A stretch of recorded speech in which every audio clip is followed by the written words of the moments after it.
Hey, what's up? It's your boy, Lux. Here to tell you all a little story about what happened today on my shift.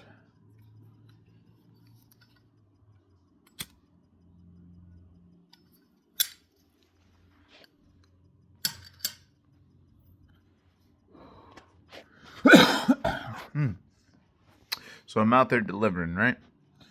And as I'm driving along, all of a sudden I see this woman, and what I'm guessing was her son, adult son, and she's screaming, "I need help, call 911, help, help," right? At the top of the line, just as I'm fucking pulling up to go past this house to go to the next stop. So, of course, I slowed down because I know, right?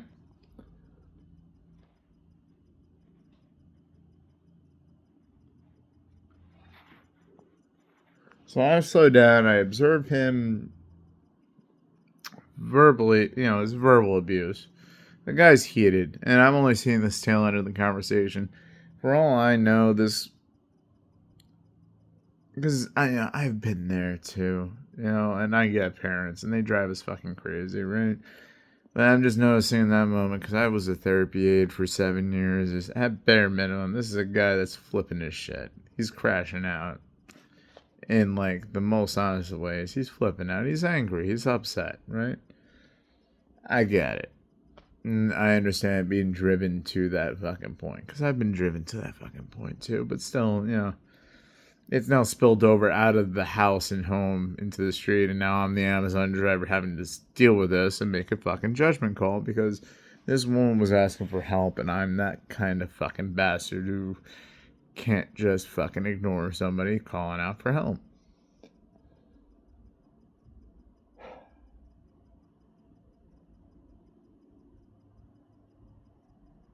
So I pull up, I stop, I stand up in my truck, and I'm observing, just silently, just fucking observing.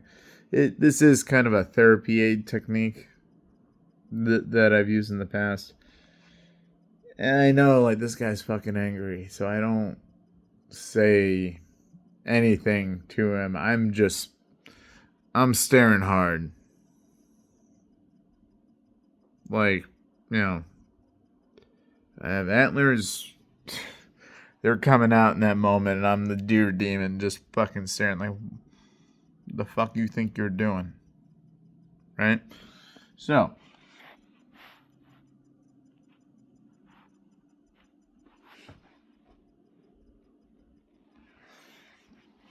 she's calling out to me, and, he's like, what the. Oh, God, the guy said this. It's like, what the fuck you think he's gonna do? And I'm standing there and I'm looking at it. I'm not a badass by any means. I do not think that of myself. But I do know that my mind is a pretty dangerous place to be. And, there's a part of me that's just like, oh. Yeah, my dark side of my personality is like, this could be a chance for playtime. Like Bonesaw is ready. So he says that. It's like, what the fuck you think he's gonna do? And I'm thinking to myself, brother, you don't know what I'm capable of doing. And in fact, neither do I. But I know this: if we rumble, there's gonna be one dead body here by the end of it.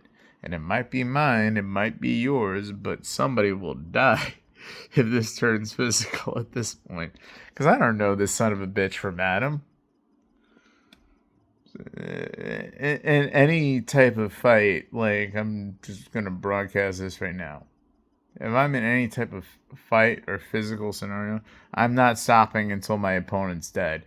If I'm gonna go into a fucking court case or court trial or some fucking bullshit, I'd rather be going up against a corpse.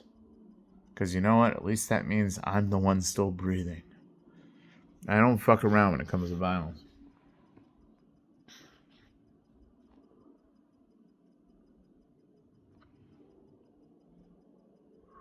For this reason, I consider myself a non-violent person because I don't know, it just seems fucking stupid to be like, oh, I attacked them, but I didn't mean to kill them. No, if you're attacking somebody, it means you mean to kill them. to use violence for any other reason aside from murder is fucking stupid because it does not drive a point home. It does not. So, use therapy aid technique. And another technique I used in this moment was like he was, initially focused on his mother, but now I've stand there and I've made myself a target. So that's brought the energy off of her as a target onto me because I'm now the credible opponent. Because, he's heated. He wants to... I know that headspace. It's like you don't want to fight somebody weaker than you. You want to fight somebody that's actually going to fucking rumble with you. And I'm just staring and being quiet and just letting this guy rage. And then he does the wise decision. I want to say this too. Even though the guy was raging at me and like he was in fight mode, he did not insult me. And he did not egg me on. In fact, in this heated moment, I realized this after the fact. Like, he just wanted me to move on. But he said, like, why the fuck are you still here? Move on. Keep it moving. And I'm like, no, I'm not going to move on because I don't fucking trust you're not going to turn around and fucking kill this woman. I'm going to stand my ground and observe, and also fuck you. You're not my boss. You don't add fucking money to my check. Didn't say any of that. I thought it. Because that was my true feelings.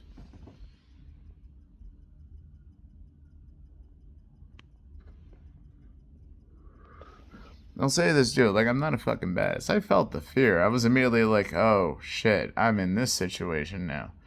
So immediately, like, my sympathetic, the nervous system kicks in, and I'm like, yeah, I felt the fear. I didn't react to it. I just felt the fear. And I let it wash over me. And, like, it does, if you sit with it, it does give you that superpower. But it's ironic because I also felt something that I hadn't felt before. And that was a tremendous need to protect something. And that was my girl Shirley in this life here. And I haven't felt that I had a life to protect for a long time. I've always been the guy that always falls on his sword. To suddenly find myself having to protect something. And you would think that it would feel like a weakness or a hindrance, but actually it felt like a strength that I didn't know I had before, like a reason for defense. And it brought me back to that Has Been Hotel song, Out of Love, where she's telling Vaggie that, you guys fight with reckless abandon because you guys think you're invincible and it makes you sloppy.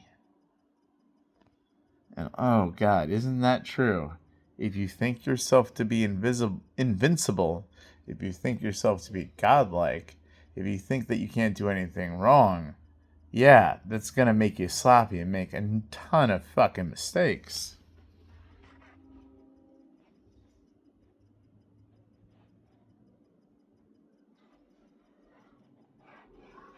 That right there is the true problem with any type of God delusion. If you believe yourself to be God, you're going to get sloppy and start making mistakes. Because God can do no wrong, right? Except one thing, we're in human form, so yeah, there is a chaotic element to us. Shit can go sideways in a whole fucking hurry if you're not paying attention, if you're not awake in your skin, like I am, unfortunately.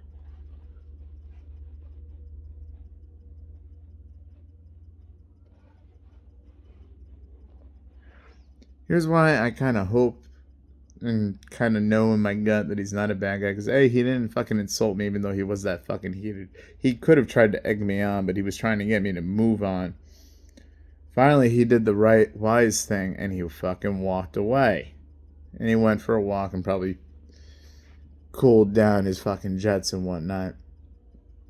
Like I said, dark side of me was like, fuck yeah, ready to rumble. Because I've been dying for a good fucking opponent my whole life. Not that I'm a fucking badass, but,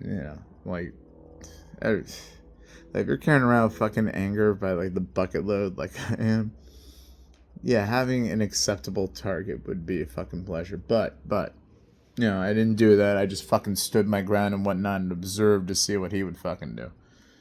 And, it got the attention off of her, put the attention onto me, and that got him to fucking disengage. It was out of the way. Like, I lingered around a little bit. I didn't talk to the woman. I just kind of, like, observed her, like, like, are you okay? And she gave me, like, the fucking wave off. So, eh.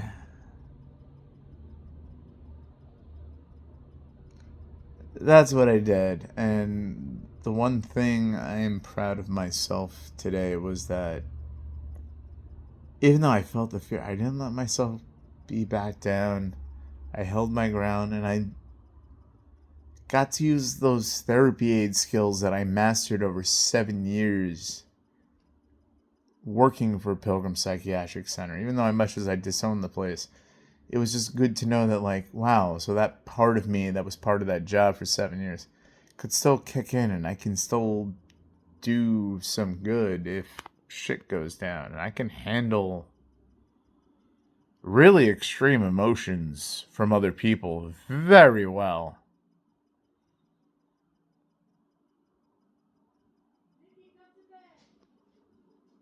Yeah, that's my girl calling me. Take care of yourself.